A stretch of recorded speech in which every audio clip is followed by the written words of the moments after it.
For years, bodybuilders looking to get bigger and stronger have known that weight training is the key. And the heavier the weight, the greater the muscle growth stimulation. In 2003, a new training protocol was introduced that was unlike anything ever seen before in the world of bodybuilding. A training system based for the first time on maximum muscle contraction. A training system so revolutionary that the top journals in the industry said that it could cause physiology books to be rewritten. This system is called Max Contraction Training. Over the next 60 minutes, we'll reveal the tenets of this revolutionary exercise breakthrough and learn of its finer points from its creator, John Little. A lot of bodybuilding myths and dogma will be decimated along the way. But then, as a popular adage states, if you want to make an omelet, you have to break some eggs.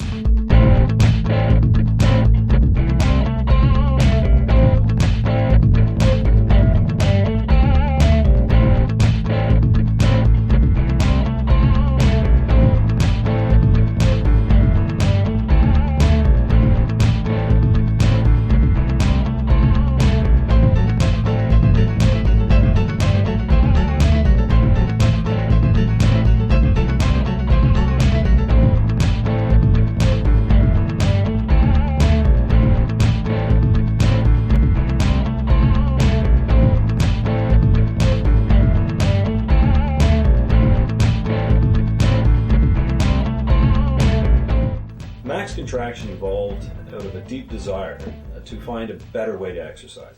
For years, centuries in fact, people have been lifting weights or progressive resistance in a manner that was based on tradition. What I wanted to do with Max Contraction was to find precisely what was the root cause of muscle growth and strength. To forget about tradition, to forget about what everybody else is doing, but to find out what science actually had to say about this.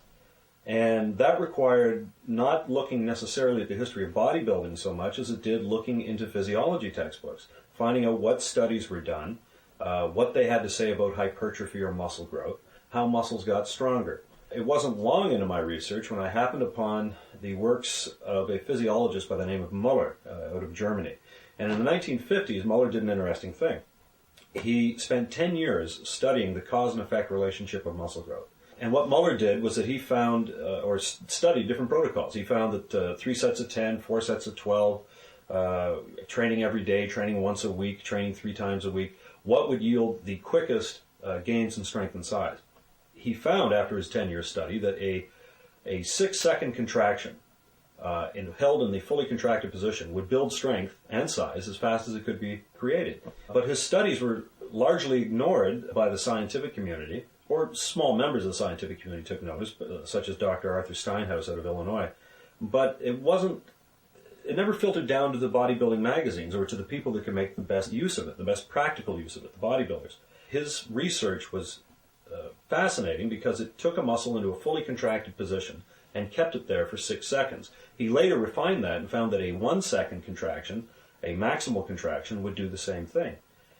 And it struck me as I was doing my research that if that was the case, if that was the facts, if that was what science had to say, why weren't people doing it this way?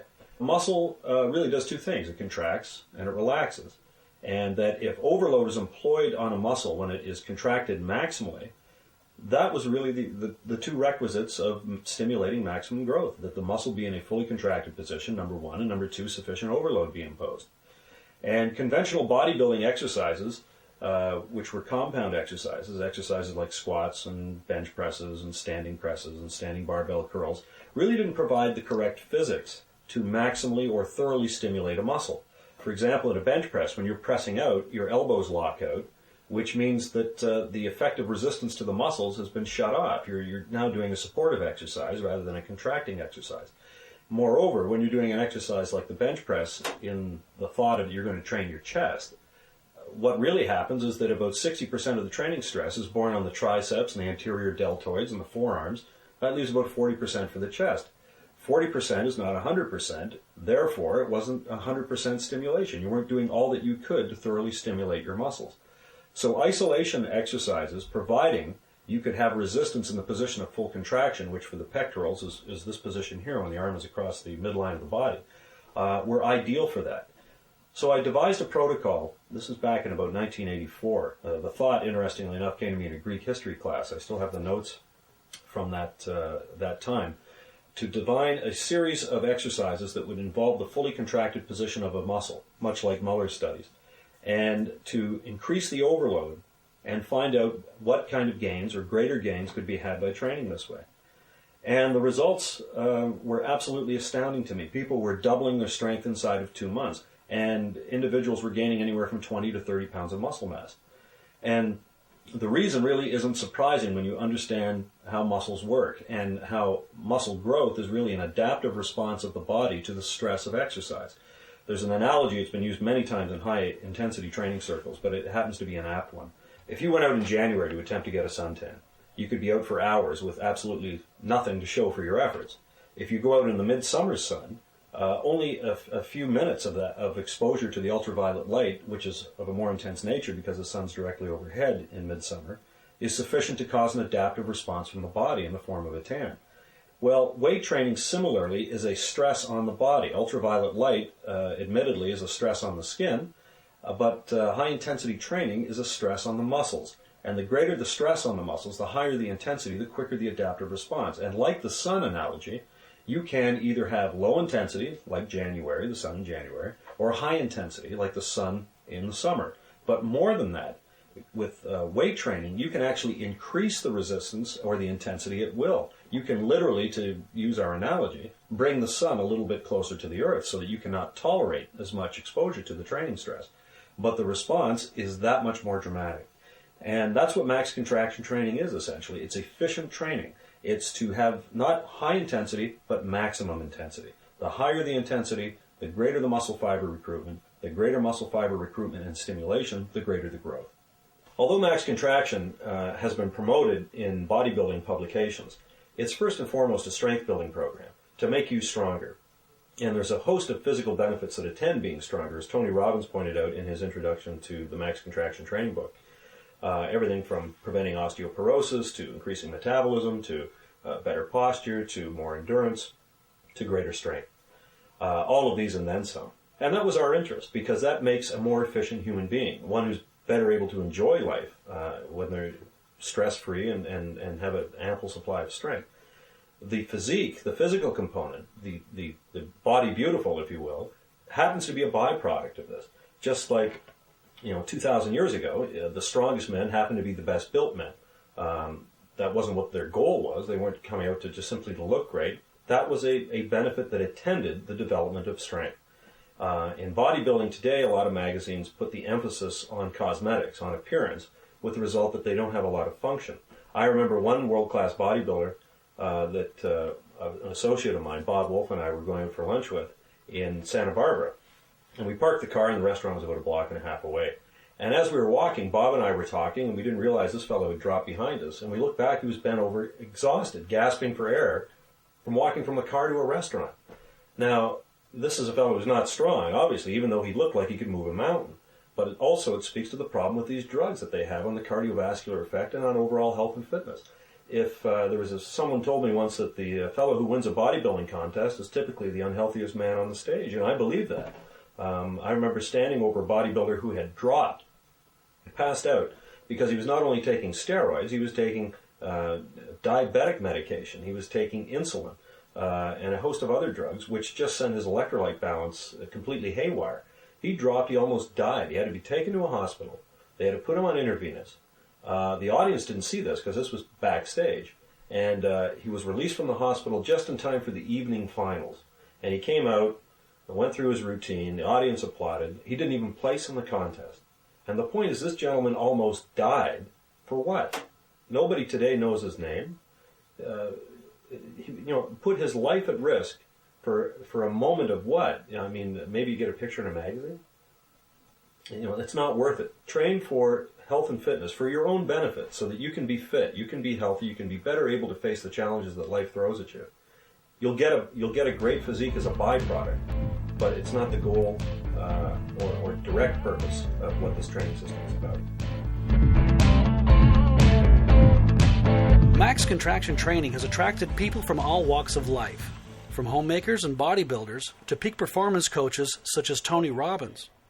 In addition, Max Contraction Training can be applied to the weekend warriors whose interests are hockey or baseball, to Olympic athletes such as Canadian Olympian Joe Ross looking for that ever-elusive competitive edge. Well, I went to school for kinesiology at the University of Windsor, and from there I opened up a personal training service about 13 or 14 years ago. How many clients would you have? At any given time, I'm working with 40 to 60 people. And are they sort of all over the spectrum? All different types of needs, from athletes to those who are concerned with losing weight and get a better physique. There's any endless amount of reasons why they come. Yeah. But the one thing that surfaces all the time is you want to increase their strength, and I mean, whether they know it or not, enhance their life and their lifestyle by increasing their strength and their cardiovascular fitness as well.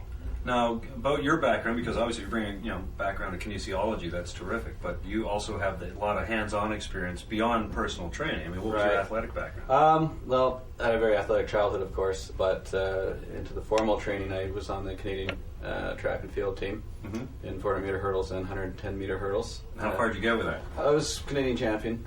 Well, that's about as far as you can get. Yeah, and on to some world championships and stuff. And as well, I did a different sport, which was called bobsleigh. Bobsled, take your pick. Which is an Olympic sport. And I was on the 1988 team in Calgary for that. Well, geez, that's great. Yeah. So no stranger to hard work. No. I'm glad to hear that, because we're going to experience some hard work today. I'm looking for some. And one of the first things I think we'll do when we get to the gym is demonstrate the difference between the strength you're restricted to with the full range of motion versus the actual strength of contraction that you have the potential already in your muscles. And we want to have you operating near 100% rather than 30%. Right. So if you're ready, we'll hit it. Challenge me. All right, my man. Now, Joe, if you're doing leg extensions, which you do from time to time, how much weight do you normally use? I don't go up anywhere past 180 pounds. You don't. So if I put 180 on the stack now, mind you, it depends on the camera, so I put 180 on, and if you can just do a rep and see how it feels. I'll stand out your way. Good, do another one. Good stuff. Okay, now let me try an experiment. And the point of this being that you are much stronger and your muscles are capable of contracting against far more weight and therefore recruiting more muscle fibers than a full range of motion will allow you. So I'd like you to try and do a repetition with the weight that's on there now. Okay? Whoa. It's immovable, isn't it? Impossible. Yeah. And yet, and what's interesting is, I'd like you to try that again. I'm going to help you. 1, 2, 3. Hold. Perfect. And just let it down slowly. I'll help you let it down. Wow. Do you notice the difference? It's like having a piano on your legs. But nevertheless, if you restrict yourself to the amount of weight you can move through a full range of motion, you would have been 180, maybe 200 pounds. Right. And yet your quads had the potential to contract against 300. So the obvious question is, if your quads have the capacity to contract against 300 pounds, and you only ever expose them to 180 pounds of force, what's going to happen? You're missing lots of potential. Absolutely. Well, what we're going to do now is put Joe through a full max contraction workout based on that same principle. It'll be somewhat experimental because I don't know what his top weights are. I haven't worked with Joe before. So what we're going to do is try and find basically what his 1 rep max is with conventional exercise and have him sustain that contraction for up to 30 seconds. As he gets stronger, we're going to reduce the contraction time down to 6 seconds and ultimately to 1 second. But to begin, we're going to get the neuromuscular efficiency up and running about 30 to 45 seconds. So we'll try it now.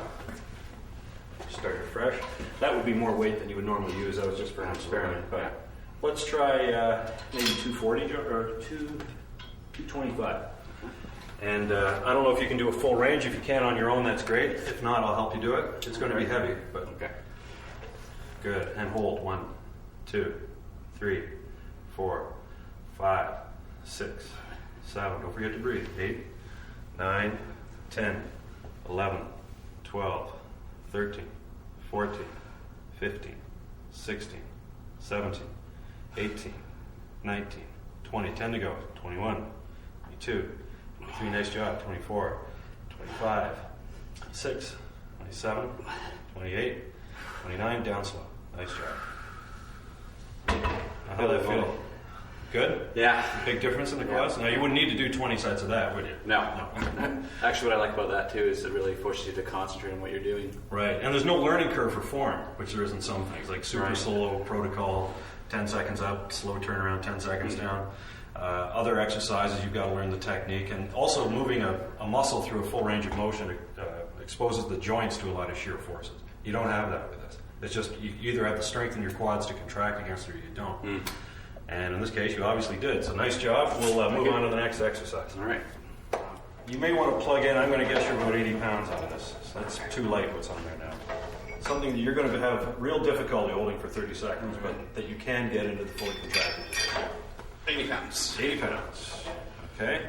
And draw down as far as you can bring it down.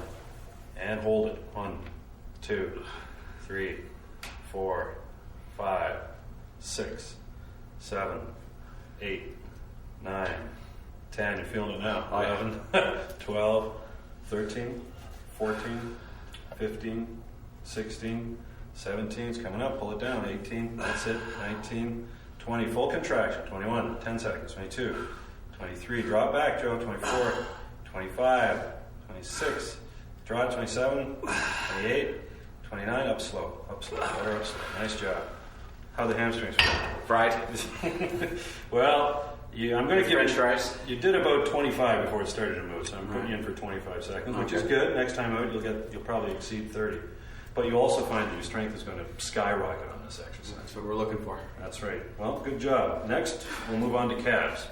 Joe, the next exercise is going to be standing calf raise. You can do it on a machine or with a couple of dumbbells standing. And you folks at home, a lot of people don't have a standing calf raise machine, so that's why we're going to use these. So I'll hand that off to you. You got that okay? Yeah. All righty. And balance can be a little bit tricky on this, but Joe shouldn't have much trouble. Right Okay. up, and go. 1, 2, 3, 4, 5, 6, 7, 8, 9, 10, 11, 12, 13, 14, 15, up in the big toe, 16, 17, There's that burn again. Yeah, 19, 20, 10 to go. Up, 21, 22, get those heels up, 23, 24, 25, 26, 27, 28, 28, Yeah, nice. 29, 30, nice job. Okay, down slow. Okay, Joe, next exercise is back. This particular facility has a lat pull-down machine, which isn't a bad exercise, but we can make it a better exercise. The problem with lat pull-downs, of course, if you want to sit down, actually, we can demonstrate this, is take an underhand grip like you're doing a chin-up, and sit down. Wider. Medium but close. But yeah, that's good. Now, when you pull it down, the muscle that's working primarily is the biceps. And the problem with the bicep being directly involved is that it's much smaller and weaker than the lats that we want to work. Joe's lats are among the most powerful muscles in his body, so we definitely want to tax those more so than the biceps. So we'll let that up. And if you could take that bar off from that whip, put those on. And the purpose of the mag straps, among other exercises, but particularly for training the lats, is that it turns what would normally be a compound exercise into an isolation exercise. That's it. Hands around the straps, but don't clench it too tight or you're still going to use your biceps. So sit down. That's it. Now what Joe's going to do, he's going to pull this down, relax the hands, just open the hands almost, draw your elbows down to a point right about there. The problem with going down too deep, like Nautilus and other companies recommend, is the further down you go, the more the rear deltoid becomes involved and the triceps. We want to keep the isolation solely on the latissimus. So Joe, let that up. We're going to get your weight. And knowing your strength, this is going to be rather prodigious. So I'm going to plug in 300 pounds. A full stack. A full stack for you, my friend. But I'm going to help you lift it down. Okay, so it's going to be very difficult. Move your hands a bit, so I can grab down here. There we go. On 3, 1, 2, 3, drop. Okay, got it. Lock in. Hold it. 1, 2, 3, 4, 5, 6, 7. See his lats contracting. 8, 9, 10. Breathe.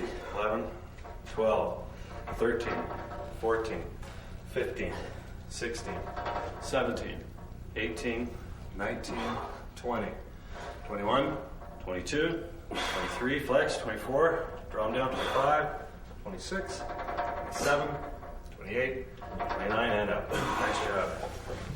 Whew. How did the last feel? Do you feel that directly on the lats? Yeah. Right down the side. That'll feel to the shoulders Or the biceps. Yeah, nothing up here. Joe, I'd like you to do an exercise. I'm going to try and show it to you. Hopefully this works. Which is a shrug. You've done shrugs before with dumbbells. But what you want to do is draw your shoulders up as high as possible and hold it in that position. We're going to use the max straps for this. So when you do that exercise, that is the motion for it.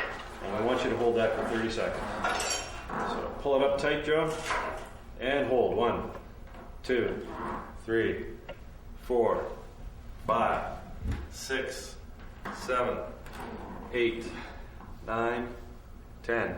Now you're doing curls. 11, 12. Arms don't have to be bent, just the triceps. 14, 15, 16, 17, 18, up to your ears. 19, 20, 21, 22, 23, 24, 25, 26, 27, 28, 29, 30. Good job. Nice job. Nice job. Okay, as Joe's familiar with this particular exercise, he believes that the weight he'll use with each arm will be about 90 pounds. We're still going to try and hold it for 30 seconds. There we go. 1, 2, 3, 4, 5. Primary function of the pec, of course, being to draw the arms across the midline of the body and down, which is exactly what he's doing now. Keep flexing, Joe. 14, 15, 16, 17, 18, 19. Make a close fist. Don't let those things roll out of your hands. 20, 21, 22, 23, 24, 25, 26, 27, 28. Squeeze it. 29 and down. Nice job. Nice job. Feel like the pecs? Tense contraction. Is that what you're supposed to do? Yeah. Absolutely. That's all right. All right. All right, Joe, we just finished training chest. Feeling a little tired, no doubt. You're about halfway through the workout. But I want to do the next 2 exercises fairly close together. We'll take it by how your breathing is. If you're breathing too laboredly, just back off. Give me an hour break. I'll give you an hour break. Well, I might give you 2 minutes break. And then we're going to do bent over laterals for the rear deltoid. Okay. But we'll try that. I've selected 2 dumbbells that are about 20 pounds each, but I think they'll be adequate because you're not going to have much leverage on this exercise. All right. So there's 1 and number 2. Now, try and keep the elbows straight. Perfect. And hold. 1, 2, 3, 4. Notice how he's keeping that at shoulder width. You don't want to go higher than shoulder width when you do this. Otherwise, your trap muscles are going to be involved too much. And you're counting still? I'm still counting. 16, 17, 18, 19, 20, 21, 22, 23. Keep your little finger up a little higher. 24, yep, 25, 26, 27, 28, 29, down slow. Nice job. How did that feel in the shoulders? Like the weight of the world. Yeah, there you go. Another atlas. Okay, if you're feeling okay while you're in that position, turn around this way. All right, and I'd like you to bend over, and you know how to do a bend over lateral. Right up to the side and hold. 1, 2, 3, 4, 5, 6. Good job. 7, 8, 9. Look at the rear delt here. 10, 11, 12, 13, 14, 15, 16. You're doing great. 17, 18, 19. Draw it up higher. 20, 21. Work that rear delt. 22. Separate from the lateral. 24, 25. Up. 26. That's okay. Let her down. That's it. Nice job. Well, Joe's already waiting for me here at the preacher bench. We're almost at the end of the workout. We're going to be doing biceps now. I'm going to help you up with this weight, which we believe should be adequate for Joe. Let's see how this works for you. You ready? You got it? And hold. 1, 2, 3, 4, 5. Squeeze it. 6, 7, 8, 9, 10. Nice. 11. Keep it up there. 12, 15, 16, 17, 18, 19. Come on, Joe, 10 to go. 20, 21, 22, 23, 24. Squeeze it. Flex it. 25, 26, 27, 28, 29. Down slow. Nice job. How are the arms go? Kick it back right behind the midline of the body. Stand up straight, Joe. That's it. Draw it right back. 1, 2, 3, 4, 5, 6, 7, 13, 14, 15, 16, 20. Full contraction. 21. 10 seconds. 22, 23. Draw it back, Joe. 24, 25, 26. Draw it. 27, 28, 29, 30. Good. All right, Joe. Here we are, the final exercise of the day. We're going to use the max straps again, which you used, of course, for pull downs. But we're going to be training your abs this time in a crunch motion. Now, you're a personal trainer, so I know you're very familiar with that exercise. Right. I don't know if you're familiar with using a strap to do it, but it's almost. Remember years ago they used to have straps for knee ups? Right. It's almost a similar motion. Same action. Same action. Knee to midsection. Yeah, works the abdominals. Right. So we'll try that. And anchor yourself in there, and once you get to a position of a crunch, not a full, bend over position, like they are for sit-ups. Just for the fully contracted. That's it. Yeah. And crunch. Hold. 1, 2. Oh yeah. 3, 6, 7, 8, 9, 10, 11, 12, 13, 14, 15, 16, 17. Flex them hard. 18, 19, 20. 21, 22, 23, 24, 5 seconds. 26, 27, 28, 29, and 30. Good job. Nice job. Thanks. So you finished your first max contraction workout. I think you've felt something a little different than before. It feels like I need some rest. That's what it feels like. Well, you should probably take at least 4 or 5 days off rest for this type of training. But as you get stronger, and I have no doubt that we'll effectively double your strength over the next 2 months, you're going to need to back off to training maybe once every 7 to 10 days. Wow. Yeah. It's going to free up some time for me. It will, well, which is good because you have a life outside of the gym as well, I know. So they say. Anyway, congratulations on Thanks, finishing your first. You're welcome, sir. All right. Well, Joe, it's been about an hour actually since your workout now, and I wanted to get your post-workout reaction as to your experience with the protocol. Now, it was very dynamic. I was surprised in such a short amount of time how I got to different points of exhaustion. I mean, even now my legs are still shaking a little bit in the upper body. Yeah. So I think that that's the one thing that I can say is it was a short amount of time and you got a lot of work done. Do you feel more fiber recruitment? I mean, Oh, yeah. In some systems you get a pump, right? And that's supposed Yeah, to, like I said, I can basically in my legs right now feel everything right up through here as opposed to that bloated, like Right. my legs are stuck together type of thing, and then I'm going to be sore probably a little bit, which is not such a bad thing. Well, what we want to do, and what you should do, if you're stimulating muscle growth or strength, is to penetrate through to the deeper fibers that you can get. And a pump is not always indicative of growth. I mean, people in gyms all across North America get a pump every time they work out, but they don't get bigger and they don't get stronger. And it disappears after the shower. Yeah, or even before the shower Right. in some cases. But I just wanted to run through some of your experiences with it because as an Olympic athlete, as somebody who's no stranger to training, what are some of the physiologic responses you were aware of when you were training? Well, to get the type of feeling that I'm feeling right now, I'd say I'd be in the gym for about 2.5 hours a lot of the times, or Wow. I've done my sprinting and then weights after to achieve that same type of feeling. And what I'm curious about too is, this seems good for me.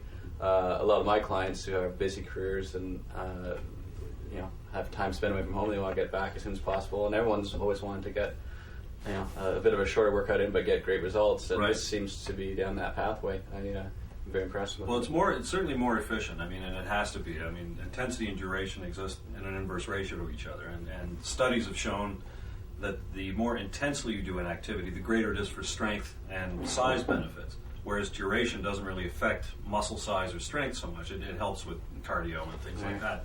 But you were noticing too, and I'd hoped we didn't have the opportunity to, but I wanted to get a heart monitor on Joe at one point because I'm convinced at this point that there is a cardiovascular benefit to be had from this type of training. I wouldn't have thought that back when I first orchestrated it and engineered it.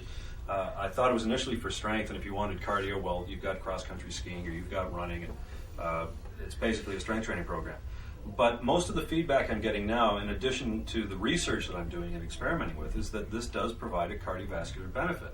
It's not on the order of steady-state cross-country skiing or something like that, but there is a cardiovascular benefit, and I wondered what you experienced. Would you agree with that, or am I off base with it? Well, I essentially, after so many years of doing personal training and training the way I've trained, I know when my heart rate's generally around 140 or 150 or 160, and I was generally, I could say genuinely feeling like it was about 160 plus, especially when we were doing the bigger muscle groups. Right. And I'm sure if we had a heart rate monitor on, for sure we would have seen at least that.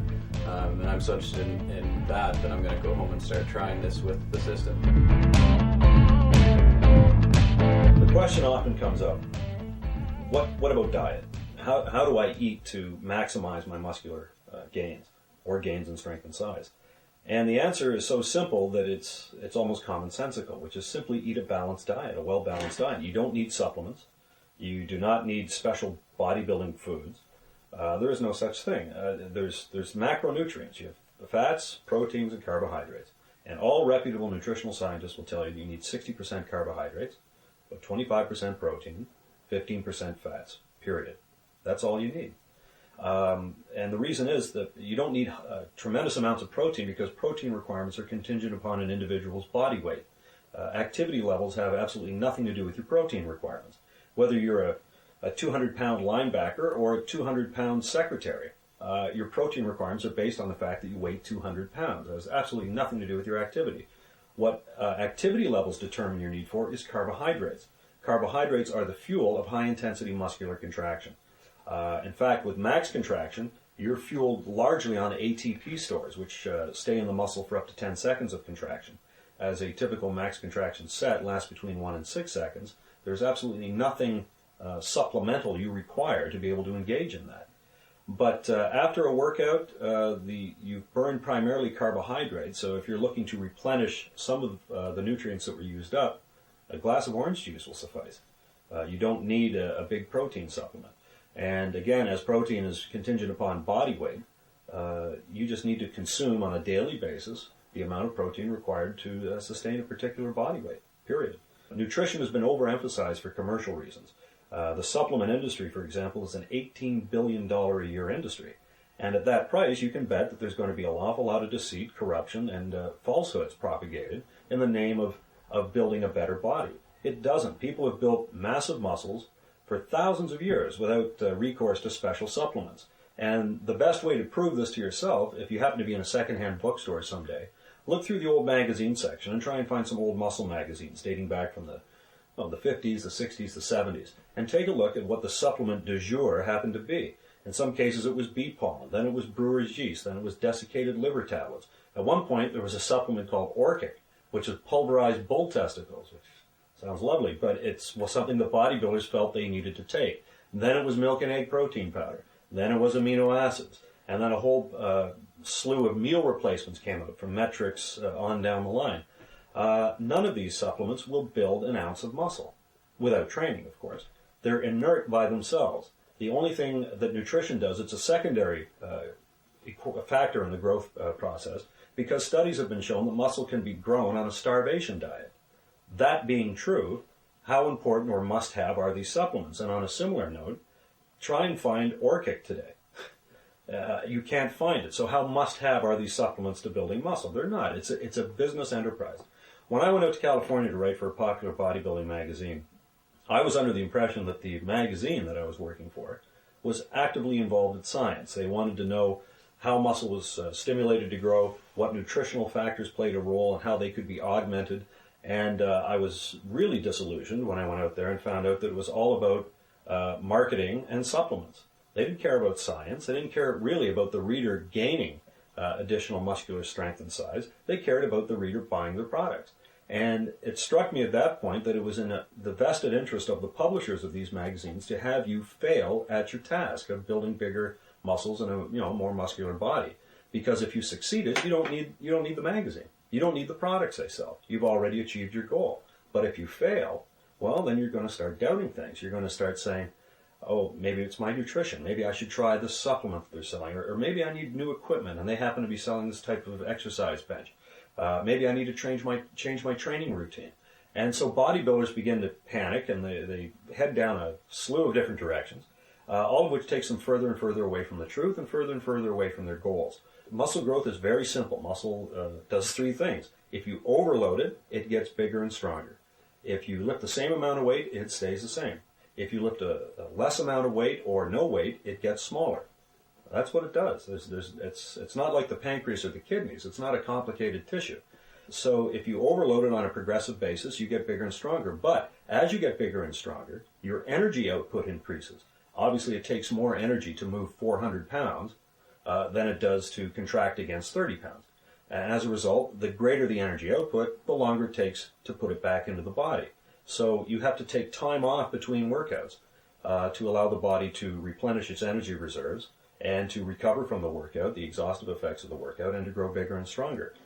On the subject of a well-balanced diet, people have difficulty sometimes envisioning what that is.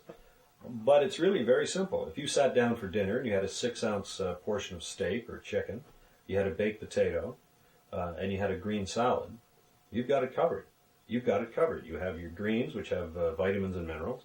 You have the baked potato, which provides your carbohydrates, one of the macronutrients. And then you have your steak, in this instance, which has protein and has fats. It's as simple as that. Add a glass of milk, and you've got a pretty well-balanced diet. Of course, there's other factors. There's fruits and vegetables. There's meats and dairy products and grains. But as long as you're eating 2 to 3 servings a day from these food groups, you've got a well-balanced diet, and there's no need for supplementation. Supplemental, of course, means in addition to.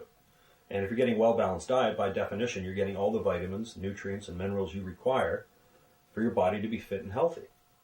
There's a belief, which is common, that you can only eat, natural foods, so-called natural foods.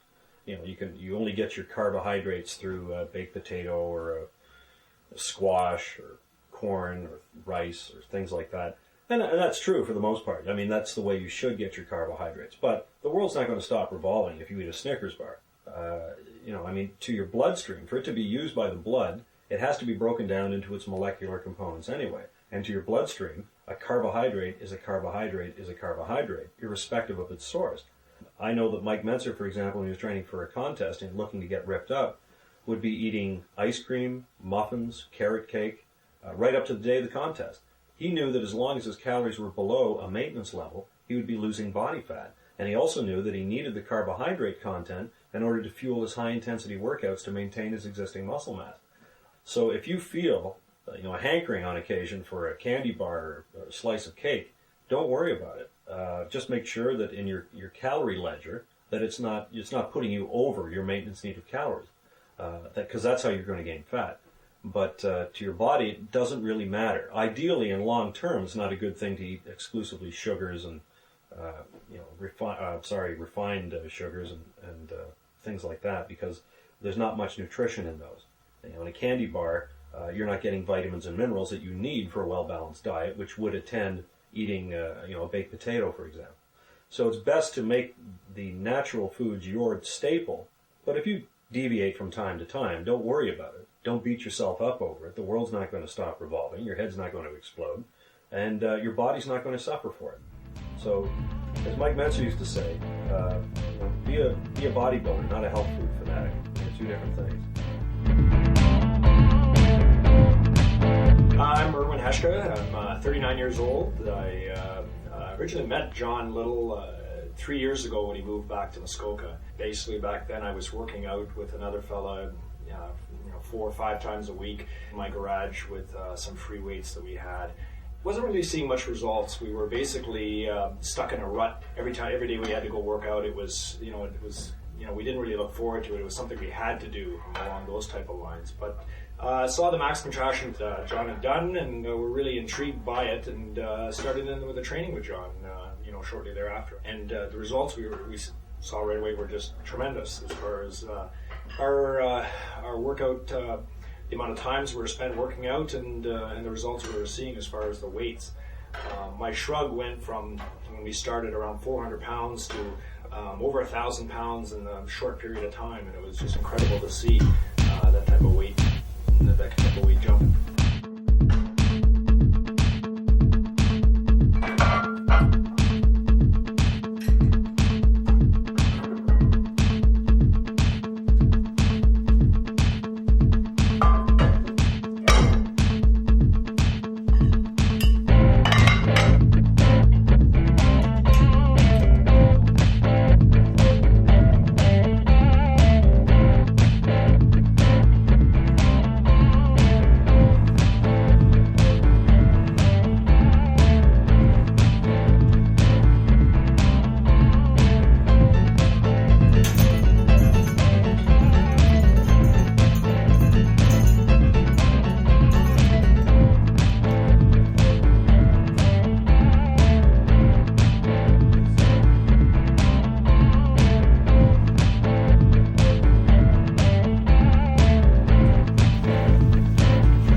When I was going with the really heavy weight, it was amazing. You grab onto it, and when you start lifting, you feel like, geez, I don't think I can move this.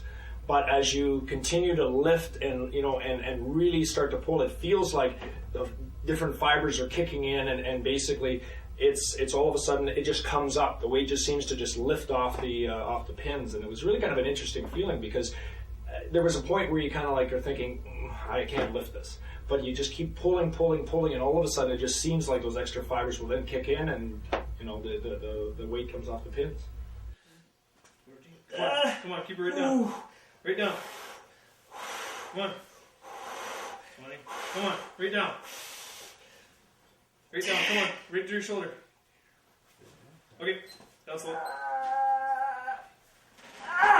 Good job. Before using Max Contraction, I How's that feel? worked out on free weights mostly for quite a few years. Then I moved into a Bowflex system, which seemed to be what I was looking for. Far as it was 3 to 4 times a week, the workout was not as long, but my gains started to stabilize really quick on that.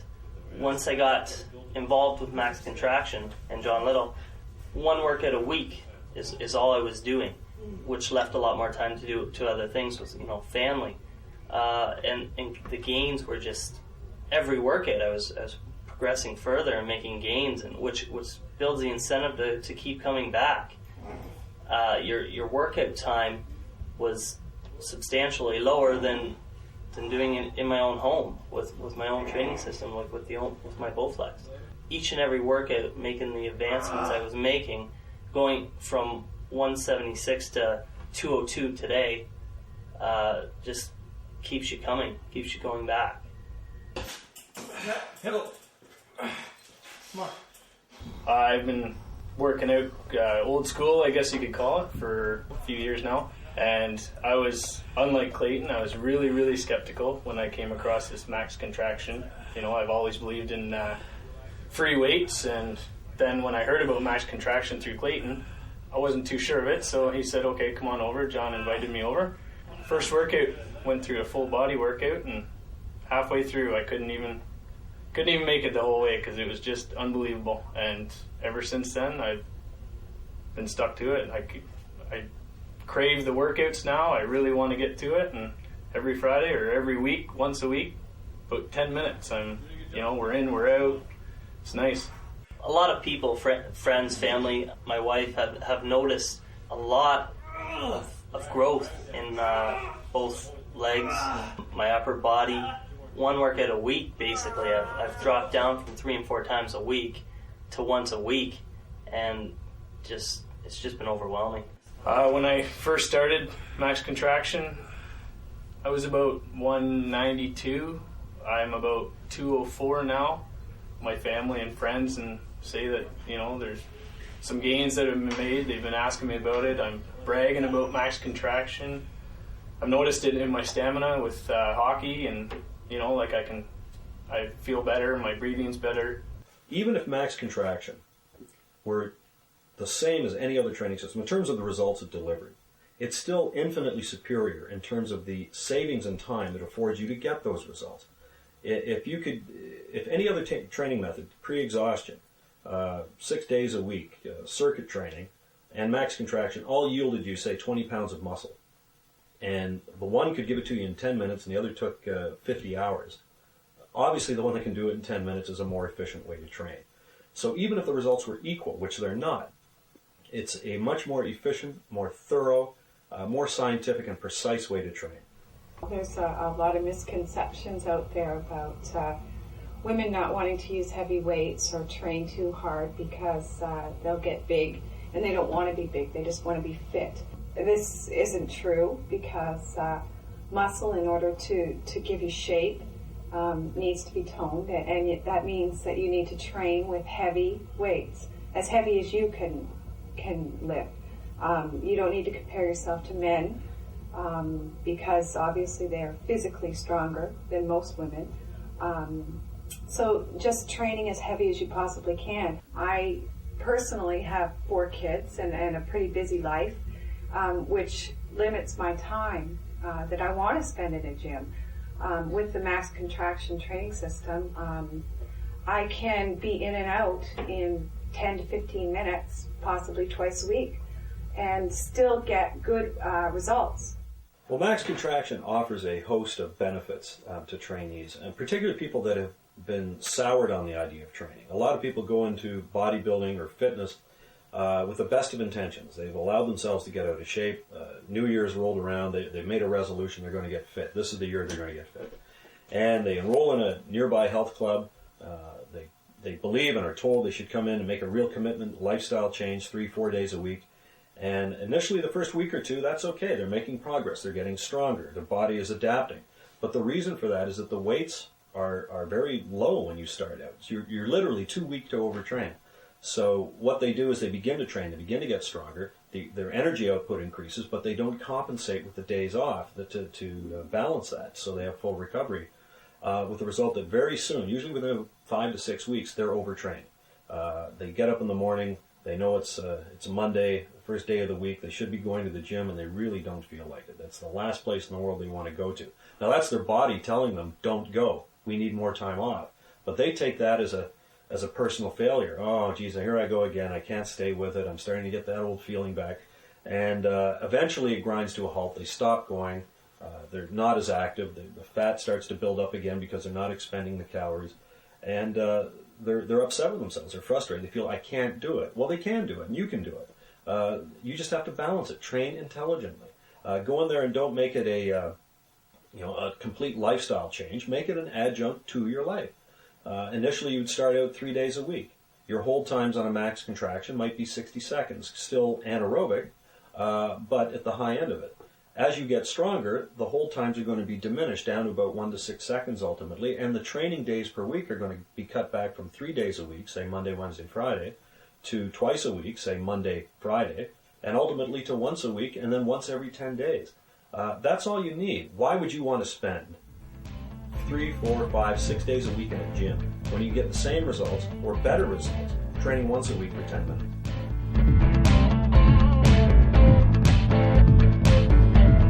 Max contraction doesn't end with the workout you've seen on this film.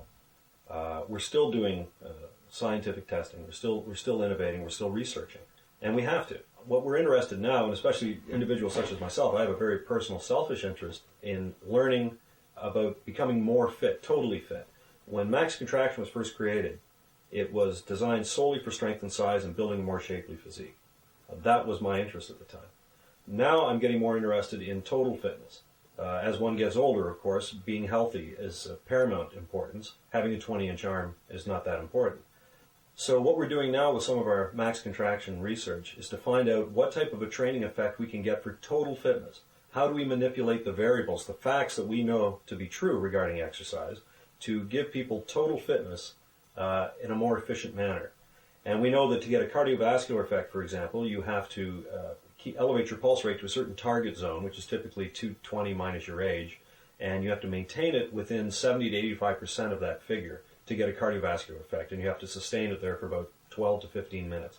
So we're experimenting with longer hold times and upwards to a minute and a half per exercise with max contraction, and we're finding that people are getting a cardiovascular effect, a total fitness effect. And as progressive resistance is employed, they're getting a strength benefit. And as the joints are getting stronger, and the muscles around the joints getting stronger, they're getting a flexibility effect, which are the three touchstones of total fitness: strength, flexibility, and cardiovascular efficiency. We're moving in that direction. But moreover, bodybuilders are saying, I've reached a limit, I want to get stronger. And the mistake they typically make is they start to add more exercises, thinking, okay, I'll do more work to get more muscle.